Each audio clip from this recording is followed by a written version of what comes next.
The Airbnbs, December 2020. To celebrate Airbnb's IPO and to help future founders, I thought it might be useful to explain what was special about Airbnb. What was special about the Airbnbs was how earnest they were. They did nothing halfway, and we could sense this even in the interview. Sometimes after we interviewed a startup, we'd be uncertain what to do and have to talk it over. Other times we'd just look at one another and smile. The Airbnb's interview was that kind. We didn't even like the idea that much, nor did users at that stage. They had no growth. But the founders seemed so full of energy that it was impossible not to like them. That first impression was not misleading. During the batch, our nickname for Brian Chesky was the Tasmanian Devil, because like the cartoon character, he seemed a tornado of energy. All three of them were like that. No one ever worked harder during YC than the Airbnbs did. When you talked to the Airbnbs, they took notes. If you suggested an idea to them in office hours, the next time you talked to them, they'd not only have implemented it, but also implemented two new ideas they had in the process. They probably have the best attitude of any startup we've funded, I wrote to Mike Arrington during the batch. They're still like that. Jessica and I had dinner with Brian in the summer of 2018, just the three of us. By this point, the company is 10 years old. He took a page of notes about ideas for new things Airbnb could do. What we didn't realize when we first met Brian and Joe and Nate was that Airbnb was on its last legs. After working on the company for a year and getting no growth, they'd agreed to give it one last shot. They'd try this Y Combinator thing, and if the company still didn't take off, they'd give up. Any normal person would have given up already. They'd been funding the company with credit cards. They had a binder full of credit cards they'd maxed out. Investors didn't think much of the idea. One investor they met in a cafe walked out in the middle of meeting with them. They thought he was going to the bathroom, but he never came back. He didn't even finish his smoothie, Brian said, and now in late 2008, it was the worst recession in decades. The stock market was in free fall and wouldn't hit bottom for another 4 months. Why hadn't they given up?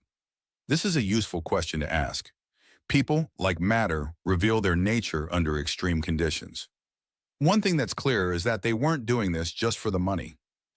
As a money-making scheme, this was pretty lousy.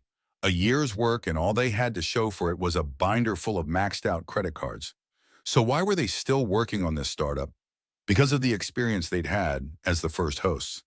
When they first tried renting out airbeds on their floor during a design convention, all they were hoping for was to make enough money to pay their rent that month.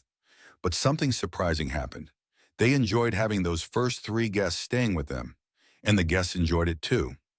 Both they and the guests had done it because they were in a sense forced to, and yet they'd all had a great experience.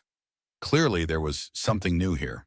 For hosts, a new way to make money that had literally been right under their noses, and for guests, a new way to travel that was in many ways better than hotels. That experience was why the Airbnbs didn't give up. They knew they'd discovered something. They'd seen a glimpse of the future, and they couldn't let it go. They knew that once people tried staying in what is now called an Airbnb, they would also realize that this was the future. But only if they tried it, and they weren't. That was the problem during Y Combinator, to get growth started. Airbnb's goal during YC was to reach what we call ramen profitability, which means making enough money that the company can pay the founders' living expenses if they live on ramen noodles. Ramen profitability is not obviously the end goal of any startup, but it's the most important threshold on the way because this is the point where you're airborne. This is the point where you no longer need investors' permission to continue existing. For the Airbnbs, ramen profitability was $4,000 a month, $3,500 for rent, and $500 for food. They taped this goal to the mirror in the bathroom of their apartment. The way to get growth started in something like Airbnb is to focus on the hottest subset of the market. If you can get growth started there, it will spread to the rest. When I asked the Airbnbs where there was most demand, they knew from searches, New York City. So they focused on New York. They went there in person to visit their hosts and help them make their listings more attractive. A big part of that was better pictures. So Joe and Brian rented a professional camera and took pictures of the host places themselves. This didn't just make the listings better. It also taught them about their hosts. When they came back from their first trip to New York, I asked what they'd noticed about hosts that surprised them, and they said the biggest surprise was how many of the hosts were in the same position they'd been in. They needed this money to pay their rent. This was, remember, the worst recession in decades, and it had hit New York first. It definitely added to the Airbnb's sense of mission to feel that people needed them. In late January 2009, about 3 weeks into Y Combinator, their efforts started to show results, and their numbers crept upward. But it was hard to say for sure whether it was growth or just random fluctuation. By February, it was clear that it was real growth. They made $460 in fees in the first week of February, $897 in the second, and $1,428 in the third. That was it. They were airborne. Brian sent me an email on February 22nd announcing that they were ramen profitable and giving the last 3 weeks' numbers. I assume you know what you've now set yourself up for next week, I responded.